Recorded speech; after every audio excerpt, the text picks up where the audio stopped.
Hello viewers, আসসালামু আলাইকুম। আশা করি আপনারা সবাই ভালো আছেন। আমিও ভালো আছি আলহামদুলিল্লাহ। আশাস কিচেনে আপনাদের স্বাগতম। আবারও আপনাদের সামনে হাজির হলাম নতুন একটি রেসিপি নিয়ে। আমাদের আজকের রেসিপি রুই মেথি। চলুন দেখে নেই। এখানে রুই মেথি রান্না করার জন্য আমি নিয়েছি রুই মাছের কয়েক টুকরো আর একটি মাথা। খুব ভালোভাবে ভেতরের ফুলকোগুলো ফেলে দিয়ে আমি পরিষ্কার করে ধুয়ে নিয়েছি। এখন আমি এখানে দেব সামান্য লবণ,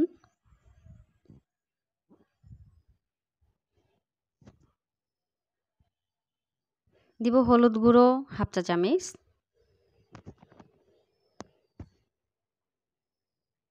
আর দেব সামান্য মরিচ গুঁড়ো। এখন আমি মশলাগুলো খুব ভালোভাবে মাখিয়ে নিব এপিট ওপিট করে।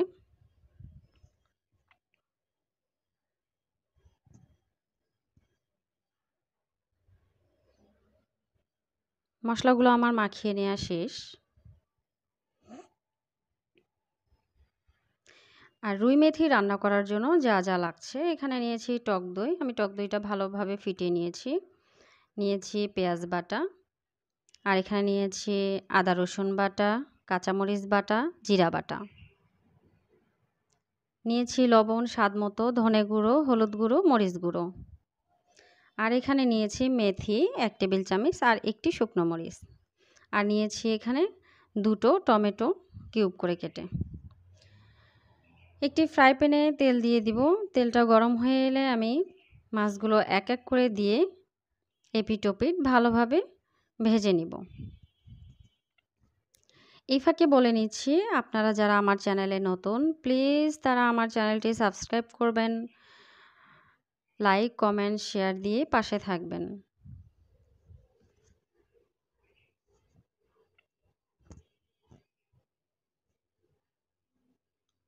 মাছগুলো আমার এক পিঠ ভাজা হয়ে গিয়েছে। আমি এখন উল্টে আর এক পিঠ করে দিচ্ছি।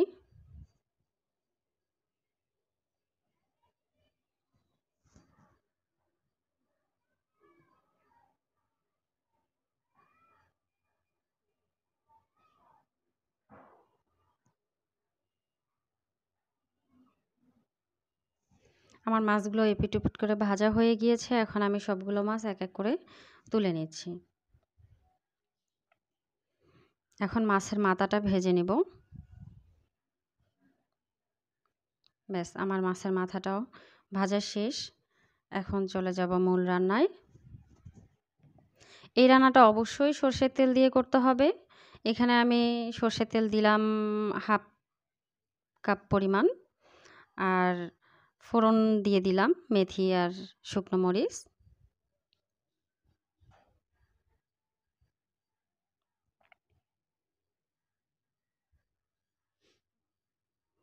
মেথিটার একটা সুগন্ধ বের হলে দিয়ে দিব পেঁয়াজ কুচি।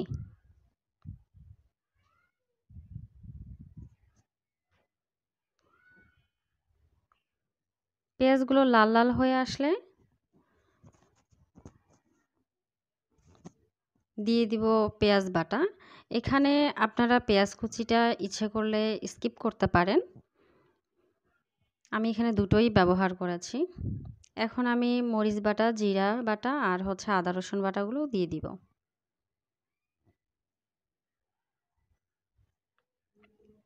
দিয়ে কিছুক্ষণ নাড়াচাড়া করে নিব।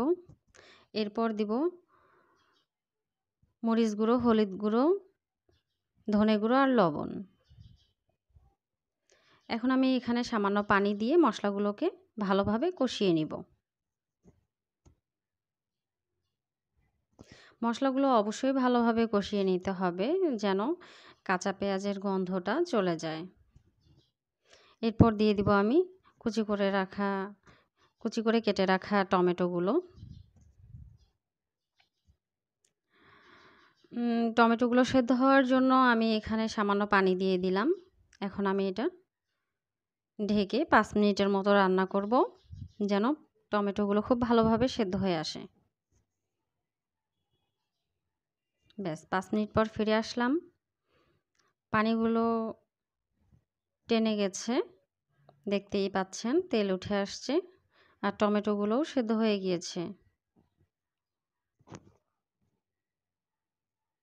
এখন আমি মাছগুলো এক এক করে সব দিয়ে দিব।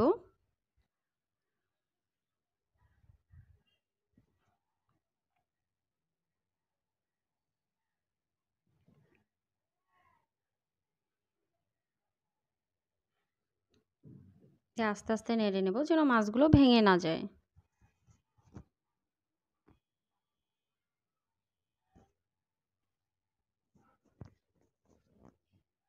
এখন আমি দিয়ে দিব টক দই,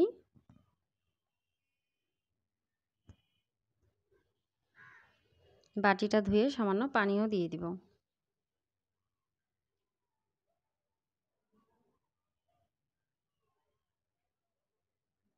এখন আমি সবগুলো ভালোভাবে নেড়ে দিব।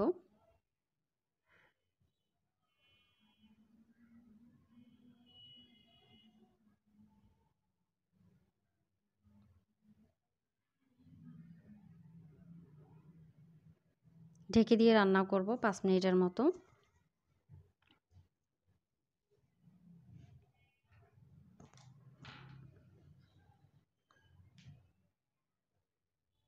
টক দইয়ের পানিগুলো শুকিয়ে এসছে, দেখতেই পাচ্ছেন।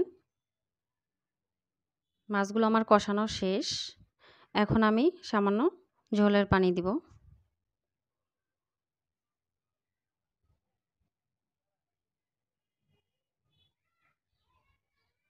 এই তরকারিতে আমরা গ্রেভিটা খুব বেশি রাখবো না, এটা একটু মাখা মাখা টাইপের হবে।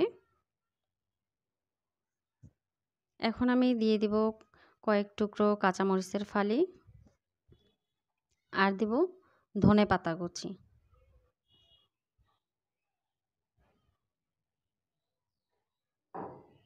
দিয়ে পানিটা টেনে আসা পর্যন্ত আমি তরকারিটা রান্না করে নিব।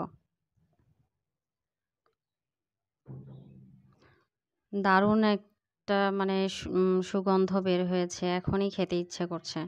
দেখতেই পাচ্ছেন আমার পানিটা টেনে আসছে আর তরকারিটাও আমার হয়ে গিয়েছে। অসম্ভব মজার এই মানে রুই মেথি। আমি তো বলবো আপনারা বাসায় অবশ্যই ট্রাই করবেন। আর কেমন হলো কমেন্টে অবশ্যই জানাবেন। ধৈর্য ধরে আমার ভিডিওটি দেখার জন্য সবাইকে অসংখ্য অসংখ্য ধন্যবাদ। আবারও বলছি, যারা আমার চ্যানেলে নতুন তারা আমার চ্যানেলটিকে সাবস্ক্রাইব করুন, লাইক কমেন্ট শেয়ার দিয়ে পাশে থাকুন। পরবর্তীতে আবারও নতুন কোনো ভিডিও নিয়ে হাজির হব আপনাদের সামনে। সেই পর্যন্ত ভালো থাকবেন, সুস্থ থাকবেন। আল্লাহ হাফেজ।